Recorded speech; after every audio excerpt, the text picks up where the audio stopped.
One of the fundamental ideas in economics is the understanding of price and equilibrium output. We know from our basic economics that we reach an equilibrium price and output where aggregate demand is equal to the aggregate supply.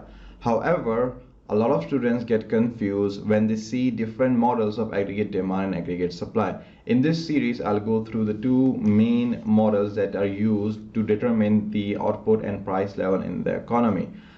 In this video, I wanted to take a step back and try to understand the picture as a whole. Why do we have different models of the same concept? Why is the Keynesian system a little bit different from the classical system, and which one should we study? Which one is better? Which one is worse? When do we apply what? This is a question that a lot of students get confused, not just regarding aggregate demand and supply. When it comes to employment, when it comes to wages, they have differences of opinion, and these are just two of the many schools of thought that exist within economic theory. I wanted to understand this problem by looking at an example of a pizza. Let's say that we have a pizza that contains a maximum of 1,000 calories, and we are supposed to divide the pizza into 10 people, or we are supposed to feed 10 individuals with this pizza. One of the fundamental economic problems that every student knows in economics, or one of the fundamental problems that we have in economics, is that we have unlimited wants. So we have unlimited wants and we have limited amounts of needs with very limited amount of resources, which essentially means that our wants, our desires, and our necessities are way more than the resources we have. So let's say that we have a pizza that contains a maximum of 1,000 calories and we're supposed to divide between 10 people.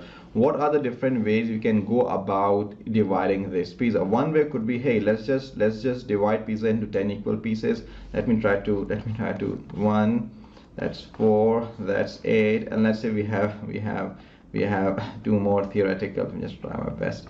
Okay, we have two more theoretical slices of pizza, so we can have 1, 2, 3, 4, 5, 7, 8. We can have 8 to 10 pieces, and we can say, hey, one piece per one person. And to be fair, this solution is not wrong. This is a valid solution. But the problem that we have with this scenario is that we are assuming all the 10 individuals are equal. What if they are not equal? What if, let's say that from these 10 individuals, let's say that 5 of them were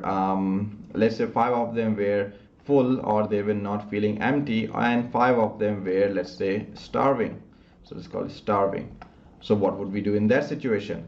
One possible solution could be, hey, let's just divide based upon calories. Let's just say that, in order to keep everything equal, let's say if you have 1,000 calories, let's divide 10 by 1,000. So if you divide 1,000 calories by 10 people, each individual should get an on average of 100 calories, and that should be an equal distribution of resources, and therefore everyone should be happy. Well, this is also a valid argument. This would make sense.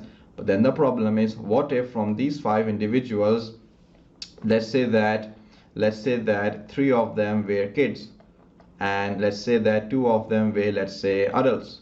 So we could make an argument that, hey, kids are the future, kids need more, resources, so we must therefore give more calories to children relative to adults, because, they need food to grow. And you could say, hey, you know what, let's just distribute based upon who deserves better. So let's just distribute it based upon equity. Equity means EQU. Equity means to distribute it upon who deserves more or who deserves best. And this could be a valid argument. As you'll probably notice, we can probably create many different models of how we can divide one pizza into 10 different people. And to be fair, every single model does have some validity. It is true to some extent. However, we have to make some assumptions. And when we make those assumptions, the problem is, economists are trying to solve an unsolvable problem. No matter how many different models we can create to distribute this pizza, no single model is going to work completely and satisfy everyone. And let me go back to our economic models. When it comes to economics, we have the exact same issue. We have the fundamental problem when it comes to economics, we have the exact same problem. People have unlimited wants and limited amount of needs, and we have very finite resources. So we know that the factors of production, include land, they include labor, they include enterprise, and they also include land, labor, enterprise, and capital. And these are our finite resources, and no matter how we distribute these resources, we will always have a problem, and the problem is that we just don't have enough resources. So we have to understand that all economists try to do, all different schools of thoughts try to do. Keynesian school of thought and classical are two of them. We also have the Austrian school of thought, and within these schools of thought there are many sub branches and subgroups. All they essentially try to do is they give us different theories. They give us different theories as to how we can possibly solve the problem. There is no one solution that can solve the problem, and the problem itself cannot be solved by its nature. All these theories do is they give us an understanding of how we can create the most effective, and how we can create the most efficient system we can possibly create. So when we are studying these concepts as economists, as students of economics, we have to keep this idea in mind. All these theories do is they give us a bunch of tools. They will give us tools as to how we can allocate resources. When do we use these tools? How do we use these tools? Do we use them mutually exclusive, meaning should we only and strictly only follow Keynesian, or should we only follow classical, or should we combine both of them?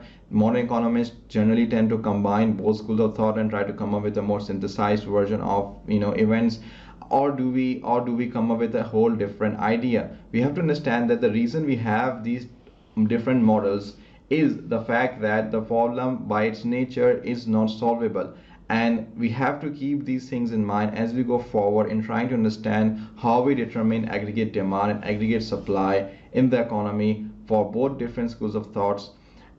The reason is because the Keynesian model only works in some situation. The Keynesian model only works in the short term, and we'll get to how that is the case. And the classical model is generally said to work more efficiently in the long run. So when we talk about the Keynesian model, that doesn't mean the Keynesian school of thought completely disregards and disproves the classical, or when we talk about the classical model, it completely disregards and disproves the Keynesian model. It's essentially that in different situations they are applicable in a different way, and we as student and as economists need to keep this idea in mind,